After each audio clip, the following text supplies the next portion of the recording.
Some nights you're just in the mood for an easy, cozy roast dinner.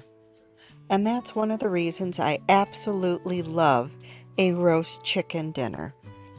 It is a dinner that looks like you put forth a ton of effort, but in reality, your oven was the workhorse in this.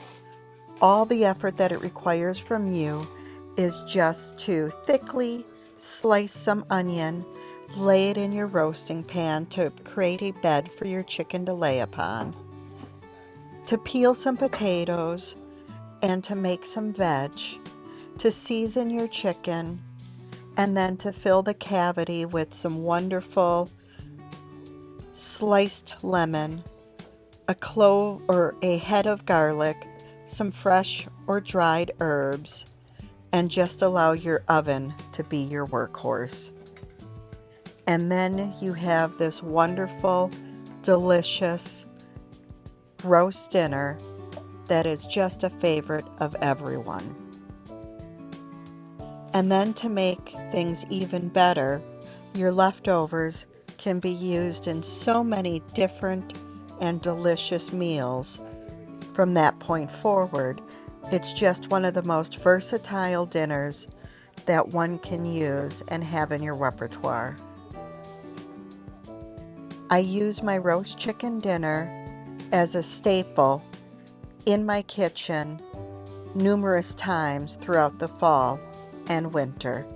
It's one of my favorite dinners to make for guests, friends, and family.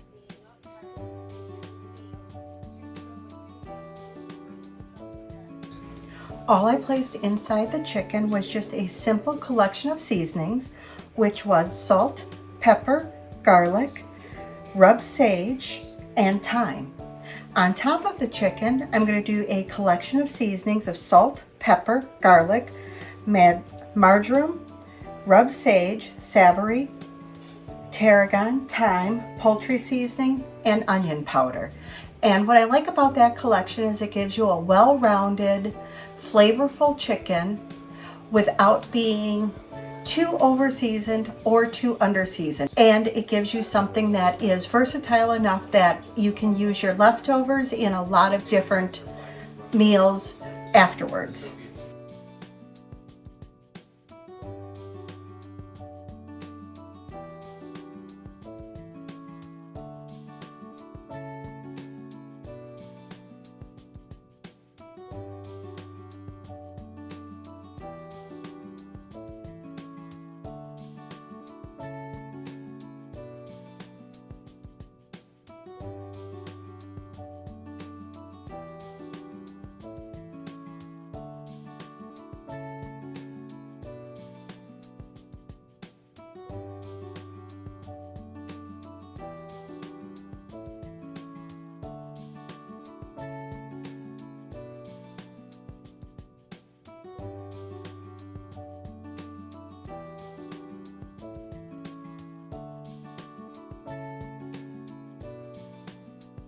Now everyone's oven is a little bit different. I set my multi-purpose oven to browning on the top and 425, and I've placed my chicken on a bed of thickly sliced onions, and I used 3 this time. And I'm also going to place probably a half a cup of water so that I can increase the pan gravy when I make gravy to go with the mashed potatoes for dinner. If you're using a normal oven, just a regular 425, and we're going to cook this for approximately an hour and a half to 2 hours. With mine, I'm going to cook it with the browning on the top for approximately 30 minutes. At the 425, I'm going to turn the browning off after the 30 minutes and just use the regular multi-purpose oven of a regular cooking temperature for 30 minutes.